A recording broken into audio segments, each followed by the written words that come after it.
जय गुरुदेव।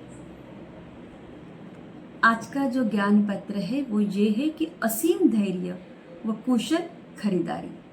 यह ज्ञान पत्र परम पूज्य गुरुदेव श्री श्री रविशंकर जी ने 14 अगस्त 1996 को सेंटा मोनिका कैलिफोर्निया से दिया था।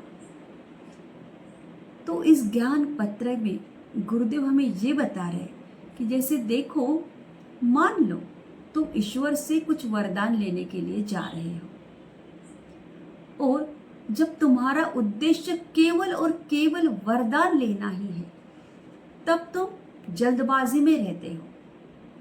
लेकिन एक और अन्य व्यक्ति है जिससे ये पता है कि ईश्वर उसी के है, तब उसको किसी भी चीज की कोई जल्दबाजी नहीं रहती है। उसमें असीम धैर्य होता है, वह आराम से रहता है और जल्दी से कुछ पाने की जो चाहत है ना, वह तुम्हें डगमगा देती है, तुम्हें छोटा बना देती है। इसीलिए अनंत प्रतीक्षा में रहो और असीम धैर्य रखो। जान लो कि ईश्वर तुम्हारे ही है और ये सजगता द्वारा, अवेयरनेस के साथ या फिर साधना के द्वारा तुम इसका अनुभव कर सकते हो। यहाँ पर एक प्रश्न है कि ईश्वर हमारे है का क्या अर्थ है। बहुत सुंदर कहा है गुरुदेव ने यहाँ पे कि ये अनुभव करना कि ईश्वर और समस्त सृष्टि तुम्हारी अपनी ही है, ये कोई बाजार की खरीदारी नहीं है। देखो, जब तुम बाजार जाते हो ना, तुम क्या करते हो, जल्दी जल्दी सारा सामान खरीद कर फिर घर वापस आने की भी तुम्हें बड़ी जल्दी रहती है कि नहीं। लेकिन जब बाजार की सभी वस्तुएं पहले से तुम्हारे घर पर मौजूद है तब तुम जल्दबाजी में रहोगे क्या? नहीं, तुम आराम से रहते हो। और आगे और एक यहाँ पर प्रश्न है कि धैर्य बढ़ाने के लिए क्या हमें व्यग्रता पर ध्यान देना चाहिए? तब गुरुजी कह रहे हैं, अपने विचारों पर ध्यान दो, भावनाओं को देखो और जो हो रहा है ना उसके लिए पश्चाताप ना करो। और जब तुम ये जानते हो कि तुम दैवी विधि विधान के ही एक हिस्से हो, तब मांगने की चाहत समाप्त हो जाती है। तुम जानते हो कि सब कुछ तुम्हारे लिए ही किया जा रहा है, तुम्हारा ख्याल रखा जा रहा है। लेकिन साधारणतः क्या होता है, हम दिमाग को दौड़ाते रहते हैं और काम करने में सुस्ती रखते हैं। व्यग्रता का अर्थ ही यही है कि दिमाग की जल्दबाजी, और आलस्य का अर्थ है कार्य करने में सुस्ती। इसके विपरीत होना चाहिए। मन में धैर्य और कार्य में गतिशीलता होनी चाहिए।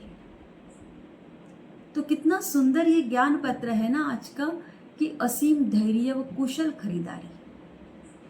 तो ये जो ज्ञान पत्र है इसका क्या सारांश निकल कर आता है?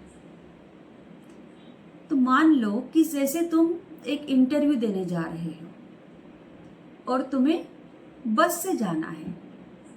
तुम घर से निकलते हो, बस स्टॉप पहुंचते हो, लेकिन जिस एक या 2 मिनट के इसमें ही तुम्हारी बस छूट जाती है और तुम्हें कैसे ना ऐसे घबराहट होने लगती है, या फिर हम लोग ऐसे चिड़चिड़ापन होता है, गुस्सा आने लगता है, मेरे साथ ही ऐसा क्यों, आज ही मेरी बस छूटनी थी क्या। बहुत सारी चीजें दिमाग में एक साथ दौड़ने लगती है कि नहीं। फिर हम क्या करते हैं, एक ऑटो लेके निकल जाते हैं। तो जैसे ही हम ऑटो में बैठकर जा रहे होते हैं ना, देखते हैं कि अरे बीच रास्ते में वह बस खराब हो गई है। तब कैसी अनुभूति होती है, अरे यार अच्छा हो गया मैं वो बस से नहीं गई, नहीं तो पता नहीं आज मैं कितने बजे इंटरव्यू के लिए पहुंचती, है कि नहीं। तो ये अनुभव करना कब पॉसिबल है? जब तुम प्रेजेंट मोमेंट में रहते हो। इसीलिए गुरुदेव ने कहा है ना, जो हो रहा है उसके लिए पश्चाताप ना करो, क्योंकि ये विश्वास रखो तुम्हारा ख्याल रखा जा रहा है, क्योंकि तुम उसी के एक हिस्से हो। तुम्हारे लिए क्या अच्छा है, क्या अच्छा नहीं है, ये हमसे बेहतर है ना, वो जानता है, उसे पता है। शायद हम भी अपने लिए इतना अच्छा नहीं सोच सकते जितना वो हमारे लिए सोचता है, लेकिन ये कब पॉसिबल है? जब हमारी विश्वास दृढ़ हो। और जब हमारा विश्वास दृढ़ हो जाता है ना, तब धैर्य बढ़ता है। और जब विश्वास और धैर्य दोनों आ जाते हैं, तब हम ये मान लेते हैं कि हम ईश्वर हमारे ही है, वो हमसे कहीं दूर है ही नहीं, वो मेरे अपने ही तो है, कहाँ मुझसे अलग है कि नहीं? इसीलिए असीम धैर्य व कुशल खरीदारी करो।